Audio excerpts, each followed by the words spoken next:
Samajwadi party के राष्ट्रीय अध्यक्ष और पूर्व मुख्यमंत्री उत्तर प्रदेश अखिलेश यादव ने रविवार को नोएडा में एक कार्यक्रम के दौरान भाजपा सरकार को जमकर कोसा। उन्होंने कहा कि प्रदेश की जनता भाजपा से बुरी तरह त्रस्त है और उसने अब सत्ता से भाजपा को विदा करने का मन बना लिया है। कोसी विधानसभा में 50,000 मतों के अंतर से मिली जीत से वे काफी गदगद दिखाई दिए।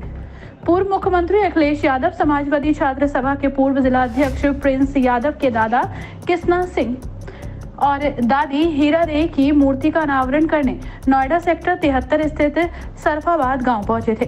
यहां पर उन्होंने जातीय जनगणना पर जोर दिया और कहा कि बिना जातीय जनगणना के सामाजिक न्याय संभव नहीं। उन्होंने कहा कि नोएडा और नोएडा के आसपास जो विकास की योजनाएं बनी और जो विकास के कार्य हुए उसमें सबसे ज्यादा काम समाजवादी पार्टी की सरकार में हुए। जो भी बड़े बड़े काम सपा सरकार में हुए धरातल पर आज वही दिखाई देता है। भाजपा सरकार का कोई भी काम कहीं नजर नहीं आता। विकास पर अरबों रुपए खर्च करने के बावजूद पत्रकारों को खबरों को छापने से रोका जाता है।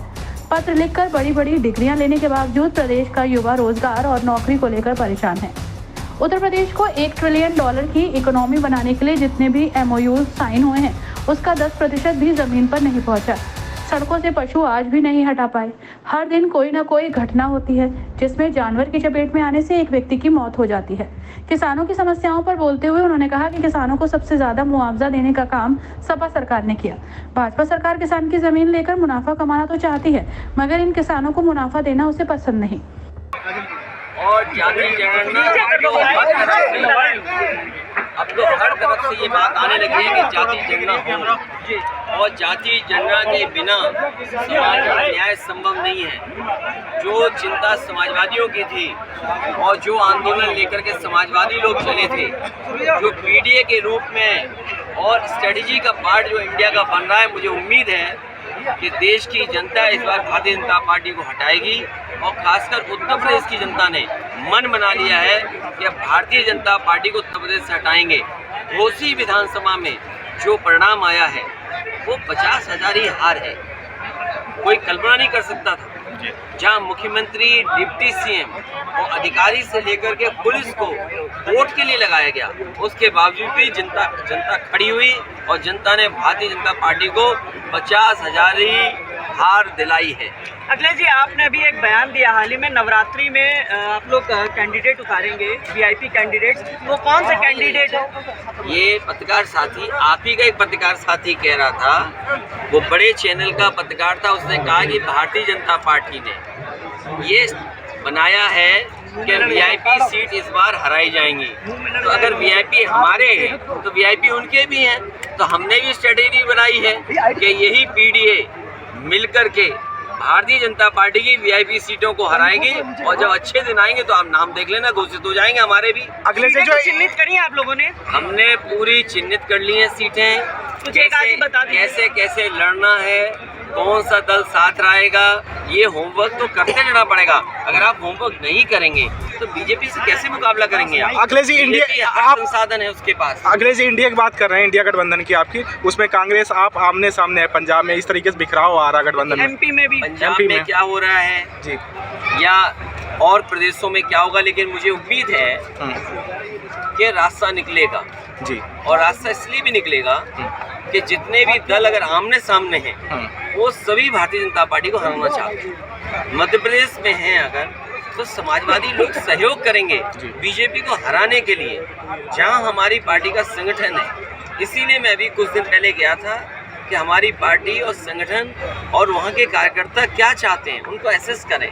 कहीं ऐसा ना हो कि इससे बीजेपी को लाभ मिल जाए, पश्चिमी यूपी को लेकर। लेकिन बीजेपी को न लाभ मिले, बीजेपी हारे, उस दिशा में समाजवादी लोग काम करेंगे। सर, पश्चिमी यूपी को लेकर क्या कोई खास रणनीति पश्चिमी यूपी को लेकर? पश्चिम यूपी में क्या इस बार भारतीय जनता पार्टी का सफाया करेंगे और खासकर किसान। भाई नोएडा का किसान दुखी है। अभी किसान संगठन के लोग मिले जी, क्या उनको जो मांगे हैं क्या नहीं माननी चाहिए सरकार को? कोई उनकी मांग ऐसी नहीं जो सरकार नहीं मान सकती है। अरे तुम सरकार क्यों पैसा कमाना चाहती है? सरकार क्यों किसी को मुनाफा देना चाहती है? जिसकी जमीन पर आप मुनाफा कमाने का सपना देख रहे हो तो कम से कम किसान को भी तो मुनाफा दो, किसान को भी तो कुछ राहत दो, कम से कम उसके परिवार के लोग भी तो खुशहाली तक पहुँचे। आप उसकी जमीन देख करके मुनाफा कमाने का सपना देख रहे हैं। अखिलेश जी, आप पिछड़ा की बात करते हैं, बीजेपी 22% पर अब अपनी जन जो योजना है कल्याणी बीच में जाने लगी है। सपा क्या एक्शन प्लान तैयार कर रही है?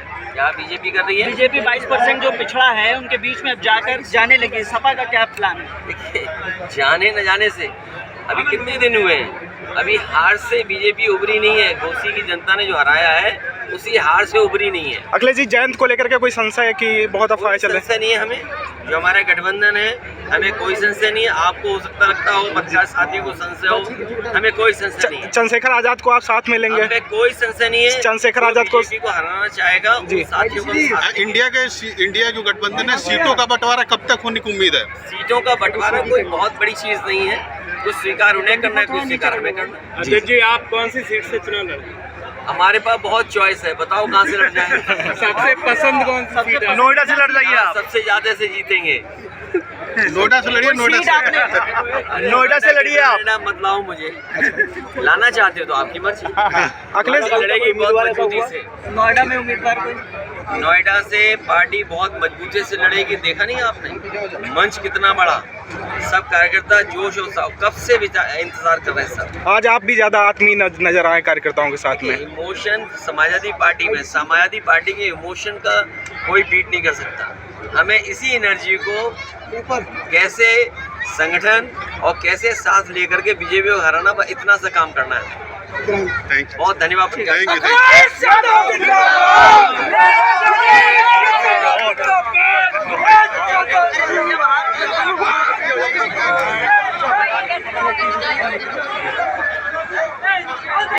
इस अवसर पर प्रदेश सचिव पंडित रवि शर्मा, भरत यादव, जितेंद्र यादव, महेश यादव, सुंदर यादव आदि लोग मौजूद थे। हर न्यूज अपडेट के लिए डिस्क्रिप्शन बॉक्स में दिए हुए लिंक से ज्वाइन करें रॉयल बुलेटिन का व्हाट्सएप ग्रुप और पाएं हर खबर सबसे पहले अपने व्हाट्सएप पर। अपने आसपास की खबरों के लिए सब्सक्राइब करें रॉयल बुलेटिन और इस वीडियो पर कमेंट के जरिए अपनी राय देना ना भूलें।